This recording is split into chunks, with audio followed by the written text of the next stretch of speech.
Everyone keeps telling you that AI is going to change your life, but here is the actual truth. Most beginners open ChatGPT or Claude, type in one prompt and get a relatively mediocre answer, and then just never use it again.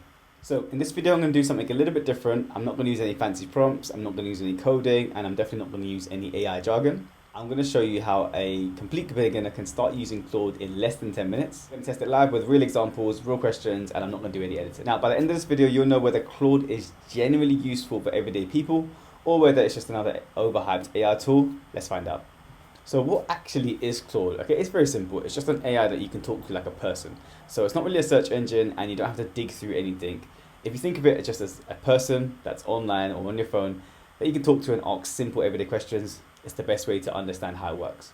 And to give you a different context, Google, as we all know, is the biggest search engine in the world. It finds links, but Claude gives you answers. So if you type in things like, I don't know, how do you write a thank you note?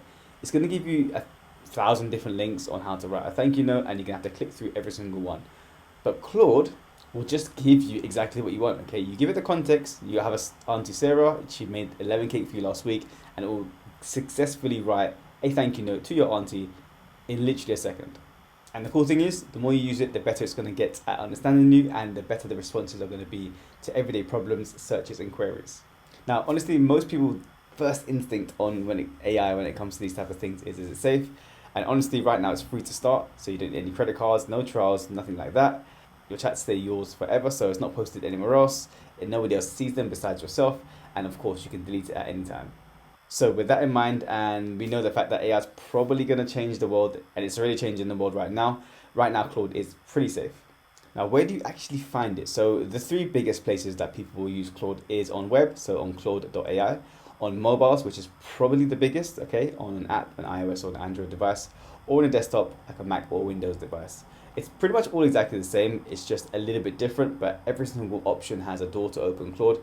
I probably use it more on my desktop app because I'm using it for work predominantly, but on my phone, I use it for anything personal too. So how do you actually talk to Claude? Okay, so first off, I wouldn't do things like you do with Google. Okay, think about Google and Claude as totally different. So don't do things like best resume tips like we used to do on Google, because you're going to get generic stuff, you're going to get things that aren't directly related to you, and it's not super unique. Okay, instead, do something like this, okay? And you can write this in, or you can actually just voice talk it into your phone if you have the Claude app, and you can say something like, hey, can you look at my resume? I'm applying for a marketing job at a small company and I'm worried I sound too corporate. Say it out loud, and then just like a friend texting you back, it's going to give you some responses and basically answer your question in a human-like manner. So enough talk, let's actually try it. I'm going to give you a few examples of how I've used Claude over the years, but most importantly, things that everyday people can use as beginners using Claude and why I think it's useful. Now, there's loads of different case studies that I can use. I have things that you can use for like quick writing help with emails, with someone that you're just sending something personally to. Also things of like making sense of a confusing image or what a receipt looks like, etc. or budgeting. But I'm going to start with something a little bit more complicated just because I want to show you the power of it. So I'm going to upload a legal document and just tell Claude to explain it to me. So here's the prompt. You can pretty much write in anything that you want. I've asked it to explain a legal tenancy agreement for me because I'm going to be letting my property out to a tenant, and tell me what the key information and facts are. I'm also going to ask it to highlight any of the risks or red flags and basically tell me anything that's going to cost me money. Now, while it's doing that, I will just show you that you can actually create more models here. So there are tons of models you can use. Fable 5 just got released and then unreleased within about a day or two, so we can't use that. So right now, the one that I use right now is Sonnet, but you can use pretty much any of these. So as you can see, this is a sample tenancy agreement. It gives the key points of rent, deposits, information on ending tenancies and any guarantor rules, landlord responsibilities, etc., etc. It's also pulled out the potential red flags, so I can just summarize exactly what it is without reading through a 30 or 40 page PDF and then things that's going to cost me money, okay? So in a nutshell, that's basically what Claude does. It can summarize anything in simple languages and help you save time or anything that's a little bit complex. So another example that I think was super cool to show is family holiday planning. So I've given it some information on me planning to a European country and asking it to tell me about things about activities, food, cultures, etc. And then make sure that it is planned on a day-to-day basis. So let's click enter here and see what it gives us.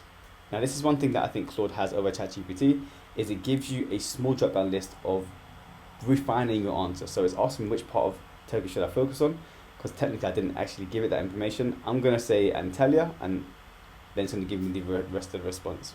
As you can see, it's giving me a direct and unique response based on the information I gave it on young children and the amount of time that I'm spending in Turkey.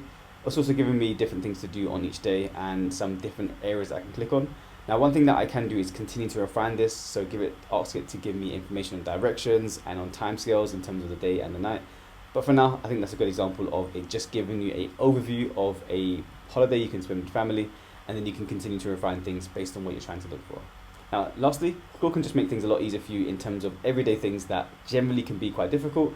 So if, for example, you don't know how mortgages work, or you do, but you just want to understand how it works, as if you were a 12-year-old, then we can put that search filter into Claude. Then it can exactly tell you what complicated topics are and explain it like you are a child, okay? Which sometimes can just be easy because there is too many technical jargon in most things these days, and simplicity will always win. So honestly, those are 3 really good examples of how to use Claude, but you can use it for an unlimited amount of things, and I really think you should give it a try.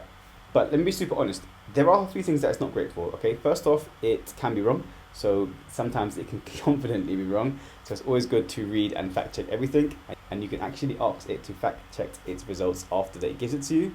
So double check things and double check dates to make sure that it matters. Sometimes it's not going to give you the direct news for today, so for things like sports or breaking news, probably best to use a search engine for that.